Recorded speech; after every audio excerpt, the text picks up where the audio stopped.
Hey everyone, I'm here doing a series of what is diagnosed as narcissism. The first thing I would like to say is that I've changed the word narcissist from a beautiful 10-letter word that originated from Greek mythology, which they are completely undeserving of even being titled. I've changed the word to turd. So when you hear me refer to the word turd, you know that I am speaking about a narcissist. The abbreviation of TURD to me is total, unacceptable, relentless dysfunction. Pretty much sums it up. I don't feel that they're deserving of some diagnosis. It's more of an excuse for them to be labeled something that's scientific and almost kind of attractive, because again it comes from this Greek mythology word from way back when, which has always been kind of romanticized. I'm hoping that this video does help a lot of you, and one of my biggest goals in doing this series is that you will leave. And it is not an easy task, and it's extremely difficult because the turds want to just completely cover you up and break you down to absolutely nothing. No matter how wonderful you were prior to meeting this turd, their main goal is to make you a crumb on the floor. It's the only time they will feel partially satisfied, if ever. I would like to say that,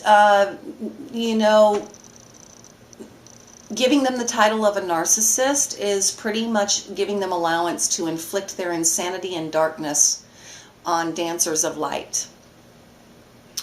Therefore, they're turds. And they do prey on dancers of light. And hopefully after this series of documentation and through my past experiences, you will be able to feel comfortable enough to know that you are a dancer of light and that these people have to be eliminated from your life. A turd cannot find reason or compromise. It doesn't change. It's discharged waste that hides in open fields of beautiful flowers for the perfect moment that you will step in it, carry it around, and spread its waste to surfaces that you've been trying to keep clean forever. You drag it from room to room, not knowing exactly where the stench is coming from. And when you discover the waste, you have great difficulty removing it, for it's hardened and buried itself into the grooves of your shoes. It takes bleach, warm water, a sturdy rag, and a very strong stomach to try to get rid of all of it. We all have a sick sense of intuition. When I first stepped on my turd, I can recall a voice immediately whispering, "Danger zone." But at that time, I was so free and fearless. I brushed that voice off with an, you're not looking for a relationship. Just go up to it and smell it and see if the smell's really that bad. Well, a turd is a turd. And if you see a pile of it laying on the ground, walk the hell away from it and pass it by. I mean, you wouldn't go play with it like you're going to mold it into your next coffee cup and drink from it. If there's the slightest warning from your empathic, intuitive voice, I advise you to listen. I'm not saying to be paranoid. There's a difference between being fearful of every certain look or action from a person than having an immediate warning jolt through your full core being. Seeing as that most of us will ignore that whispering warning, I will take you into the next phase of terror that disguises itself as heavenly in the beginning. I'm going to use several examples of my experience, and I do hope that you can relate in some form throughout this series. Mine started with dinner. I didn't want to go. I was having lunch with a friend. I'd promised this guy that I would have dinner with him. And he called relentlessly and reminded me that I had given him my word. I am a woman of my word. I feel it's the strongest power that we can have if you say it, mean it, and do it. So I kind of gave him a little credit for being courageous and confident and tenacious and in asking me, because I hadn't been asked on a date in over a year. So he gave me one of two choices. We could go out for dinner, or he could make me dinner at his place. Well, I just wanted to get all of the unanswered questions out of the way. I wanted to see where he lived. I wanted to see how he cooked, what he would make, how his house looked. So I went to his place. He was very clean, he was stylish, his closet was in perfect order, almost color coordinated. He grilled steaks and vegetables and made a Parmesan potato side. He had wine, beer, moonshine, anything you wanted to drink. He grilled steaks. It was delicious, it was wonderful. He cut my steak into pieces and basically almost fed me. He was very mysterious and quiet, and he was relaxed, and I was nervous and chatty and excited. I hadn't been that enamored in 10 years, and he was definitely my kind of guy. We then talked about jewelry, and he went into his room and gave me a silver and turquoise ring. It was very unique, but it was just my style. And I once again melted to the floor, even more so that evening. Too much to drink, I spent the night. This wasn't unusual for me because, I travel for a living and I do a lot of couch surfing on the road. The morning was delightful with fresh coffee and overlooking the mountains from his deck with endless views.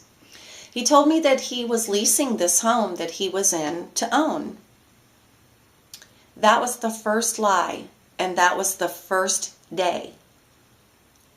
He did not lease that home to own. He was renting it. He worked at a pawn shop, which should have told me everything right there, but not passing judgment very often. I kind of found it sexy that he got to carry a gun, and he worked with bad boys all day long. Immediately after, it was an everyday thing. We were together constantly. My turd smeared himself all over everything I owned immediately. Within weeks, he was putting a ring on my finger, asking me to marry him. He claimed my dog is his. He walked through my door at all hours without being invited. He used the word we in every conversation with my friends, with me, with my family. He had no friends. He had lived in this town that I live in for years and years, and anyone that did know him gave me huge warnings and begged me not to go in that direction. But I love the underdogs. And I protected him. I sided with him. I was in love for the first time in my life. I was completely smitten. And even though it bothered me that he was intrusive, I found excuses like, oh, he's just crazy about me. He can't go without seeing me for hours. He loves me. So I excused that behavior. Again, these beings are relentless. Nothing is ever enough. They don't care about your time, your job, your privacy, boundaries, nothing. It has to please them. You have to please them. The disagreements will begin almost immediately. The warnings are all right there.